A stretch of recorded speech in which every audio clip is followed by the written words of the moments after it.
All right, good morning, everyone. Thanks for joining this last Sounds Like Sustainability conversation in 25. I'm very excited to leave the grey environment that I'm sitting in Vienna today and focus on a much more colorful, a much more lively environment, which is our Sounds Like Sustainability conversation today. This is a series of conversations that I'm uh, offering as being part of the International Environmental Communication Association, the IECA, and now in collaboration with the Department of Business Communication at the VU Vienna University of Economics and Business. And I'm absolutely, excited and glad, and I feel very privileged to have the chance to talk to Niels Roth today. I'm very happy that you're here, that you are part of this conversation, which will focus not just on sustainability and sustainable development and the so-called SDGs as very abstract normative framework for everything that is happening in this transition process that we are in for sure, but also to talk about the so-called inner development goals as a bit of a complement to that. So we will take a bit of a deep dive into organizational environments today and talk about the role of communication and why sustainability as a guiding principle of action matters in organizations and why the inner development of people actually and why people matter. So, but to start with the conversation, Niels, I want to give you the floor to introduce yourself. But as usual in this conversation, my first question is related to the sound of sustainability. So, is there any sound around you that you can briefly talk about that reminds you of sustainability and that helps us to connect with you and the space you're in at the moment? Yeah, thanks for the invitation, Francisca. And it's wonderful how your Austrian German switches to Australian English, like in this sense. So that's a sound that I noticed straight away. Um, I think my sounds of sustainability is sitting over there. You don't see it because of the blur, but my 6-year-old son is sick at home and he's drawing then and he's starting to feel better. So he's singing a little bit. And to me, that reminds me of the importance of sustainability, perceiving it for future generations. I have 2 kids, and I certainly take a lot of motivation from having them in my life. Thank you so much, Niels. And I think it would be super, super interesting to better understand why you are so connected to sustainability related thinking and this principle that somehow guides our activities looking towards the future. So therefore, tell us a bit about yourself, the organization you work for, and your passion. Hmm. Yeah, so I think if we go back to when I was a young teenager, nobody would have guessed that I would be working in the area of sustainability. So the town where I grew up, it was about football, about going out, all of those things. I dropped out of school, and um, and I was my parents said, okay, you could keep living here, but you have to do something. And so I found a degree close to home, which was called International Business and Languages. It was University of Applied Sciences. And I was like, yeah, international business, you can probably find a job with that. And languages, well, I like languages, so easy going. And then they forced me in the third year to go abroad to do an internship abroad. That was one of the requirements. I hadn't read the terms well enough, otherwise I might not have chosen that study. And then with 19, I found an internship in Paris, and I was in a totally different world. So I was living in a room of 8 square meters, close to the Moulin Rouge, and there were the people who I was living with in the house. They were artists, bohemians, students, and it totally shifted my world perspective from the narrow small town in the Netherlands to this broad world vision. And that sort of started opening me up for, oh, the world is actually a lot more interesting than I thought. And I also started to discover sustainability as a topic there. And fast forward, I didn't want to go back, so I went into Lyon, to Madrid, to Ecuador, and at some point I decided I want to study again, but now something related to economics and sustainability. So how can you actually use the economic system as a force for good? And then I ended up in St. Gallen in Switzerland. My wife is Swiss, so that's why I moved here. And in St. Gallen, I got in touch with the topic of social entrepreneurship. And that was for me an eye opener of using leveraging the force of business from the design of a company. And then I co-founded the Impact Hub in Zurich. We're quite early on in the Global Impact Hub network. I was very active there. So this co-working and an accelerator for social entrepreneurs. And did that for 6 7 years. And then maybe that's also a link into the IDGs is that I realized that I got a bit frustrated with the fact that the events we hosted at the hub, it was called, I don't know, sustainable transformation, transportation or sustainable consumption or whatever it was. People would show up who were already interested in the topic of sustainability. So we were often felt like we were preaching to the choir. And so I was looking for what are actually ways to reach people who are not yet within our bubble. And I spent some soul searching time talking to a lot of people.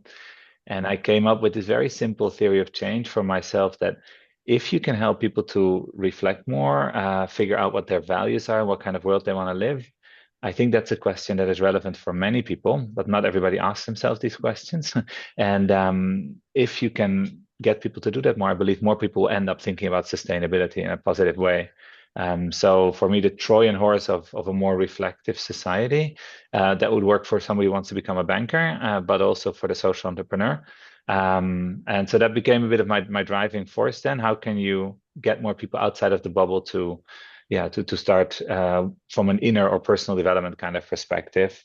Yeah, and then fast forward, I started my own business school, which failed. That's maybe a story for another time, but we learned a lot. And then after a stint at the University ETH here in Zurich and working with clean tech startups, I then decided to now found Reflect. And our mission is to help universities to make it easier for them to integrate student inner development into their education programs. And we can talk more about that later. Mhm. Excellent. Thank you so much. I love the term soul searching process, kind of finding those like-minded people that then, and that is something I would love to come back to also when we talk about the student inner development and the role Mm-hmm. of relationships and relationship building. In that, I would just kind of quickly zoom back.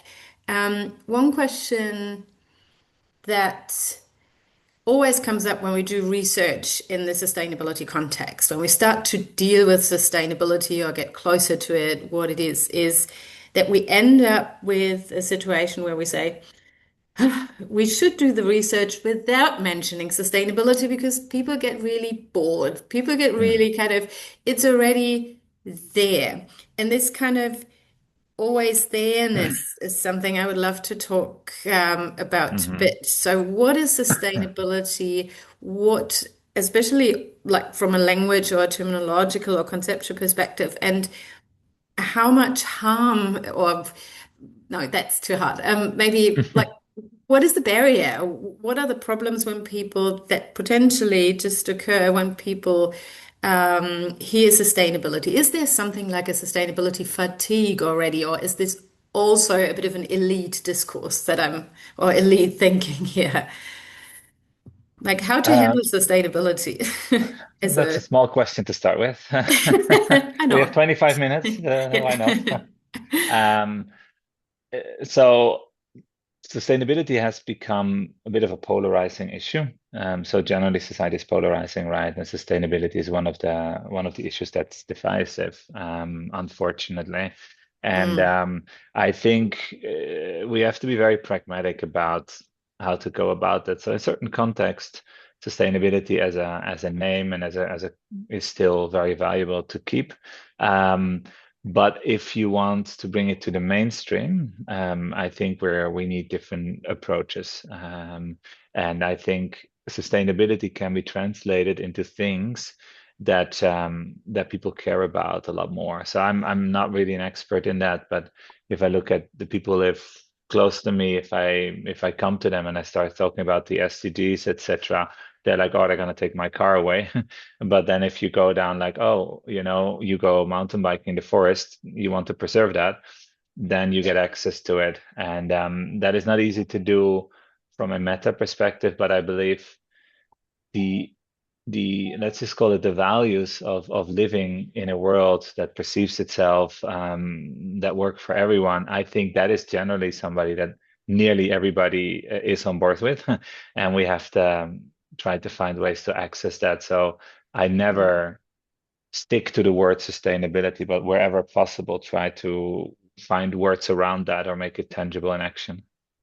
Cool. What are alternative terms then that you use more frequently? I speak a lot more about things like, okay, hey, what kind of world do you want to live in, right? What is important to you? What matters to you? What do you want for your best friends? Or do you?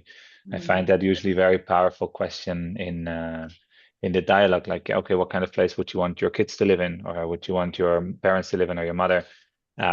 I find that usually you have 80% agreement with people if you have those conversations, right? Certainly on the core value Mm. level.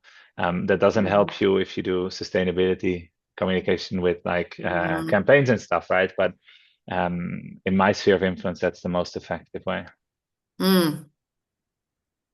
But it is definitely a relevant question when it comes to communication. Like how abstract is the term sustainability? And maybe we also kind of talk a bit about sustainable development and the SDGs. Hmm. What is the what is the good that has been done with those SDGs? What is the potential that you see, but where are the limits of a Hmm. normative framework like that from your point of Hmm. view? Yeah, actually makes me ponder about the name. Sounds like sustainability. Maybe it should be does what sustainability is, but sounds differently. Maybe that should be a new name, or I don't know. Well, so I think what the SDGs have done, and you have to look at this from a time perspective as well, right? The term of Mhm. Yeah. sustainability. So in the beginning, it was newish. It was not so polarizing. So it led to a lot of people being able to hop on board with it. But I think anything that grows at some point becomes more divisive, right? Because more people come into it. And so if you go back to the origins of the SDGs, I think they did a really tremendous job of creating alignment and momentum back then. So I'm old enough to remember the time when we didn't have the SDGs. Like we had, I don't know, Millennium Development Goals with triple bottom line, all of those other approaches. And and what happened obviously was that they they got together in one framework that everybody could talk about. And because of its UN backing and its institutional backing, sort of it was top down brought into society. And then when government said we do it, companies started saying we're doing it. And you can argue if they did enough, but I'm pretty sure that without the SDGs, they would have done less. So I think the impact has definitely been positive. Mhm. Um, from a communication point of view, one of my biggest question marks when it's about the SDGs is that it is treated as a range of topics or issues of concern where we all kind of try to commit to, and especially organizations and especially corporates try to do something good in those fields. Hmm. And what I sometimes feel is that the normative character, so the character of this should Hmm. really guide you in all your Hmm. activities, gets lost on the way. Do you see that as a problem, or is there maybe another problem in terms of how can they be translated into the very kind of everyday doing of people within organizations? So where did where did the IDG thinking started? Because Hmm. I assume, or I've kind of read enough about it, I think, to kind of know that it somehow started as a bit of a, okay, so there are the SDGs, kind of what else is needed? Where's the gap here? And I'm Hmm. trying to better understand the gap that the SDGs leave. Another small question. We're starting well this morning. Um, so what the SDGs are mostly in organization is extrinsic motivation, right? So Mhm. they're doing it to achieve a goal, so something.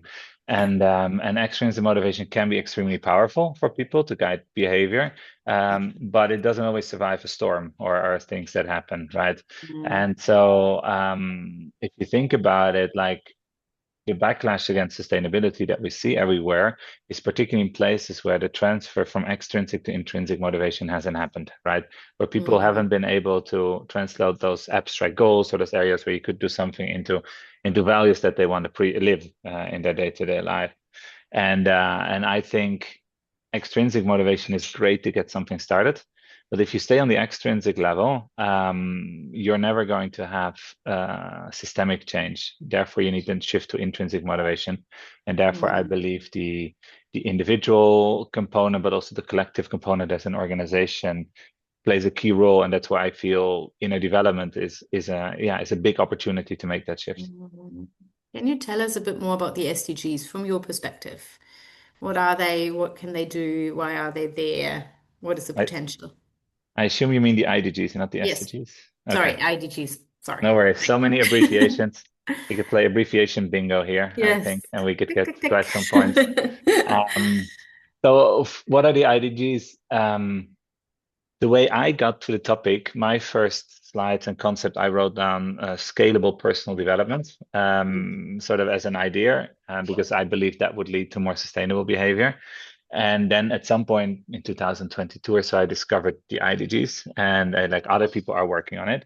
And for me, they give a language to this idea of we have to work on the intrinsic, the value part of our society as well, and the competences level. Um, so the way I understand the IDGs is that there were a group of people who keep reading these UN reports, right? State of the world, are we on track to meet the SDGs? And the UN themselves were writing, hey, look, we're not on track. And even though technically we could meet them all, right? We know how to put solar on the roof, how to produce enough food for everybody, but we're not taking sustainable decisions in society for a wide variety of reasons. But part of the reasons are that we don't have the skills to truly think long term, to empathize for others, to understand our values, and to act according to our values.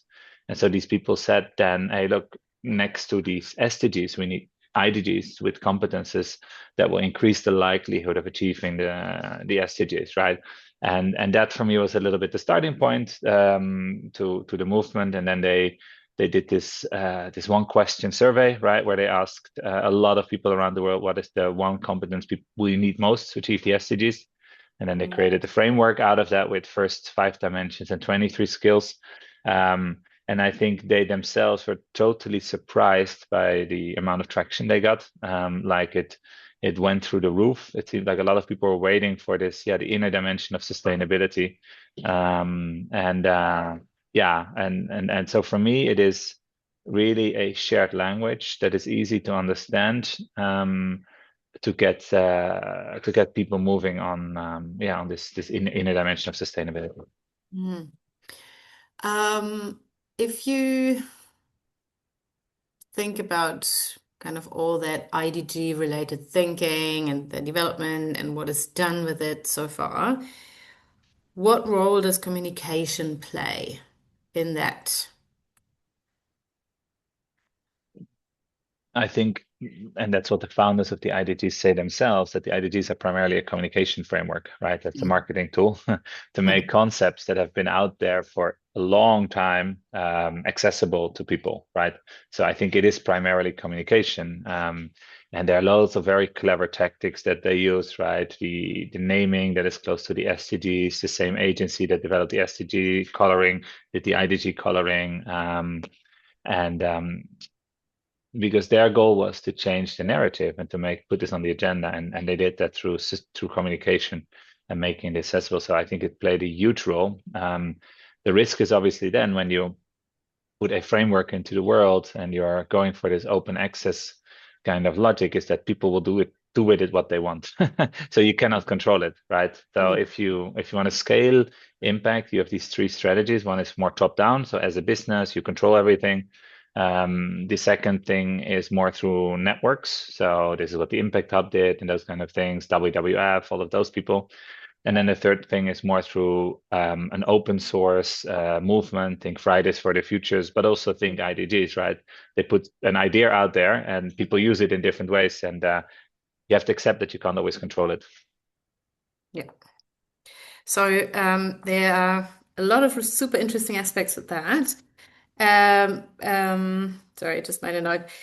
Right. So interesting for us, speaking of not just me, but also my colleague Julia, who's in the room now, because we we actually tried to look at the IDGs not just from this external communication perspective in terms of, Okay. okay, what have they done in terms of the societal discourse? What did they Mm-hmm. stimulate?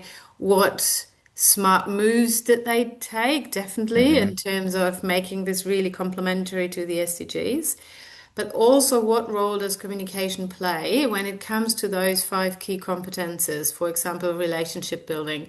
And this is Mm-hmm. such a big one for us dealing with internal communication.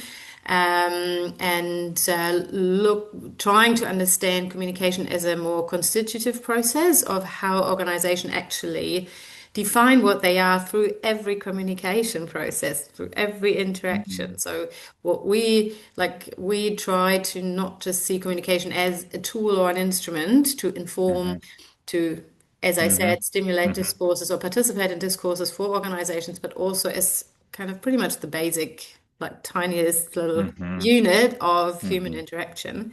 Mm-hmm. And therefore, I was wondering if you kind of look at those kind of five key competences or fields of the IDGs, what like is communication something that is really considered as part of realizing that, part of really kind of doing relationship building and why it matters. So that is kind of something Mm. where our more critical perspective potentially comes in. I think that's a good perspective. I hadn't thought about it, and I think they also didn't. Because if you try to do something as complex and ambitious as the IDGs, you're going to make Mm, shortcuts, and you're mm, not going to be able to satisfy experts such as yourself to think about it this way. So I have never thought about it from that mm. perspective, and I assume they also haven't. And I think they're okay with that because they realized they had to take shortcuts in certain pieces in Yeah. order, yeah, with the scope that they had. Yeah.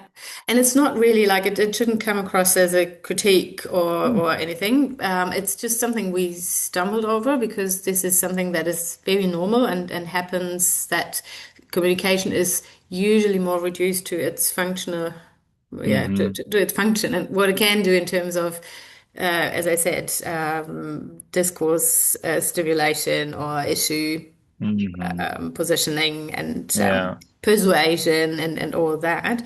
And I think there is a lot of potential to kind of think more carefully about what role does communication play within organizations Hmm. when people interact. Is this like it is mostly based on conversations, mostly based on Hmm. communicative interaction, so therefore Hmm. communication matters from this point of view as well. So let's kind of take this thinking into a university context. Hmm. You work a lot with students and academics and people in organizational or Hmm. university management positions. Why universities? Why students? Why do they matter so much in this context? Yeah, it goes back to this personal theory of change that I believe if we get more people to reflect about themselves, the world, their values, I believe more people will find access to sustainable behavior and living. And we went about it just very tactically. In what place can you reach an entire population set, right? And obviously education sprung to mind straight away because everybody's going through it. I would have preferred to bring in a development into primary education or secondary education, but it is much harder to get into for a whole lot of reasons. And university education is more accessible. You still reach only a subset of the population, but Mm. of that subset, it is everybody who studies, I don't know, business, right, from all the political ideologies and stuff like that. So, and I have a background there, so it was possible to get into the market. So there was also just a technical decision of this is a place Mhm. we can enter. And then it was like, okay, so what if we can get every student at a university to have a personal development companion of sorts where they reflect about themselves, their role in the world, like what would happen? And yeah, I believe that a lot of people who would later go into decision-making positions would then start making different decisions. So it felt like a very powerful place to start from an impact perspective. And then the other thing that happened was obviously that higher education, education in general, is being disrupted in many ways, right? And I think it was Teddy Roosevelt who said, "Never let a good crisis go to waste." So what AI is doing, right, is that it's making universities rethink everything. Because I mean, knowledge is available 27 for free, right? ChatGPT is better at doing assessments and exams than students is in most ways, right? So universities are losing a lot of its original monopolies on the world that they have. Also, the monopoly of accrediting knowledge. Like, okay, you study there, you know Mhm. something.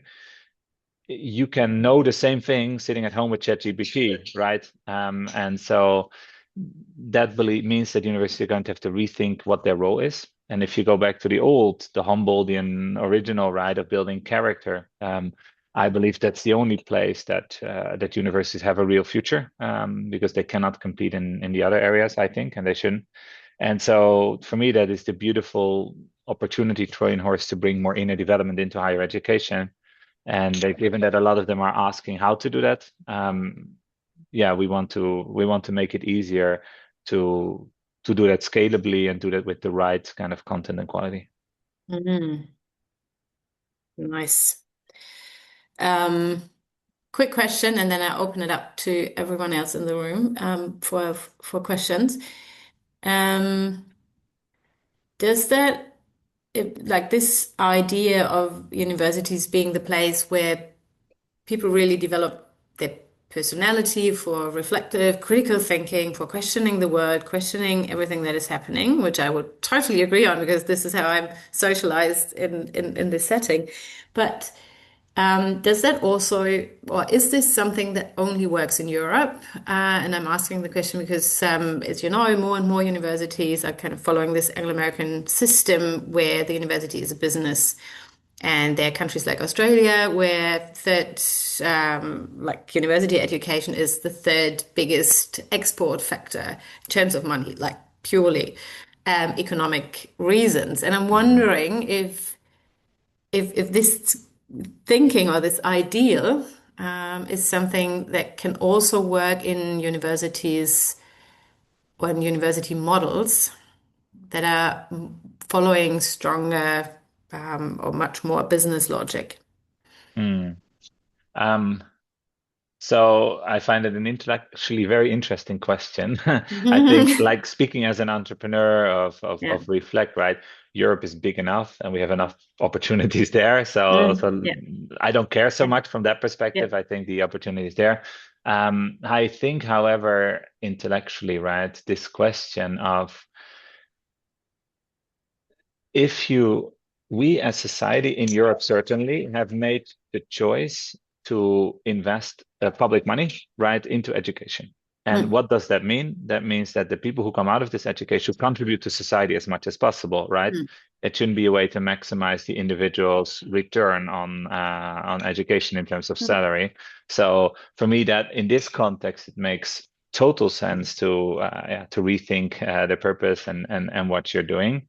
I think if you look at it more the Anglo-Saxon model, where education is a product, um, I first of all I believe that is the wrong approach originally to education, because what you see in that context is that people generally study for the degree and not for to learn, right? Because the degree gives you access to the labor market, and mm, so this also means like a sort side cut like AI, right? What is AI used for? If the incentive structure is to use AI to get a degree, then it will be used to get a degree, like cheating. If the incentive structure is to learn, you will use AI to learn, and it can be really powerful there, right? mm, So I think cheating students as customers, it means that we're going to give them what they want, not what they need, and that's a fundamental tension in education mm, that we should avoid. And then maybe the final thought is, I think if you're offering education as a product, um, mm, I believe that product is losing its value very rapidly in this day and age, mm, right? So because a lot of the aspects of the product that people are buying can now be replaced, right, and be done in different ways. So I think those people who offer education as a product would do well from a business perspective to rethink their product. And yeah, my hypothesis on this is that in some years in the futures, we will not have 3, 4, 5 year degree programs anymore, except for those who want to go into science and research. So it will be much smaller. And then the rest of the population will do, I don't know, a 1 year experiential program where you go abroad, where you meet people, where you experience life. And then you learn everything much more on the job, right? So education will become something like sports that you do every week for half an hour, 3 times half an hour, and then maybe sometimes a weekend deep dive or so. But it will become a continuous process rather than this front-loading logic that we've had so far. And I don't know when it's going to change, but I'm sure it will. I take this as a provocation to further think about it if education will be like sports. I love that. I open the floor now. Are there any questions from everyone else who's here today?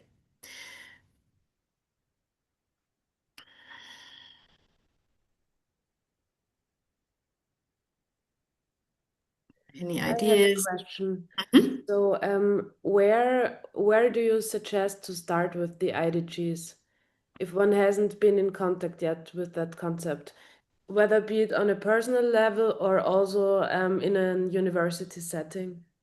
Hmm. Um, do you mean for you as an individual or to change as a university? Like, what is the context? Yeah, for me as an individual, but also like for the individuals of students. Hmm. Like if Yeah. I, for example, hold a lecture on the Hmm. IDGs, where to start?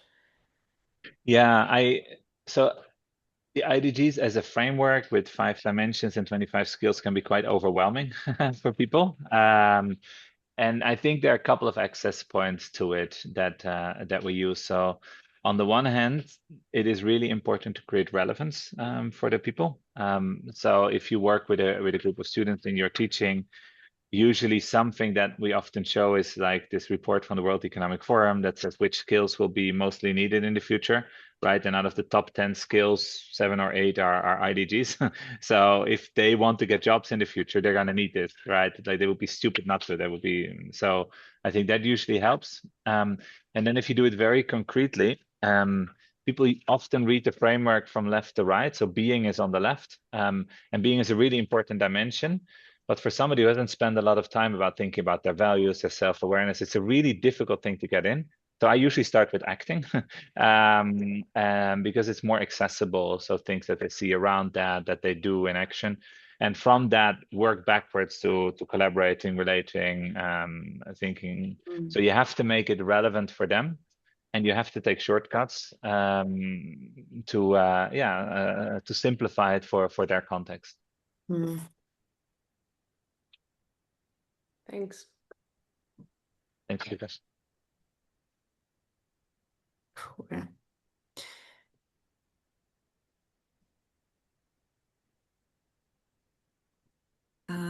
Hello everyone. I'm sorry, I my Zoom is not working very well today. Thanks for the very interesting insights. I have a question regarding the critique. Do you receive critique for the IDGs per se, so for the framework, but also related to your activities and what are the main aspects here that we maybe should also think about? Yeah, definitely, and rightly so. I think we should critique anything. Like something that is just accepted bluntly is not being studied, scrutinized well enough. So a critique is a sign that people care about it and that they're interested. And I think for me, that's maybe an important distinction to make is I care about inner development and not inner development goals. So the IDGs are a communication framework to talk about this. For me, the value is a lot more on this level of developing human skills, right? And I think that is something that is less and less critique. Like more and more people are thinking. Sometimes this quote is like in an age where machines are getting better at being machines, humans have to get better at being more human, right? Sort of that logic. I think that is very widely accepted. And oh, 1 second, 5 minutes usually. My son asked me if we want to play a game afterwards, but I think he's still fine. But so yeah, I think that quote sort of brings it about, and we try to bring it back really to this idea, the purpose of what is the purpose of education, right? And preparing people for the future, what do you have to learn? So there's always enough areas where we agree. And I think we shouldn't be dogmatic about the IDGs as a framework, right? That they're helpful, as long as, yeah, you don't treat it as a Bible. Yeah. Mm.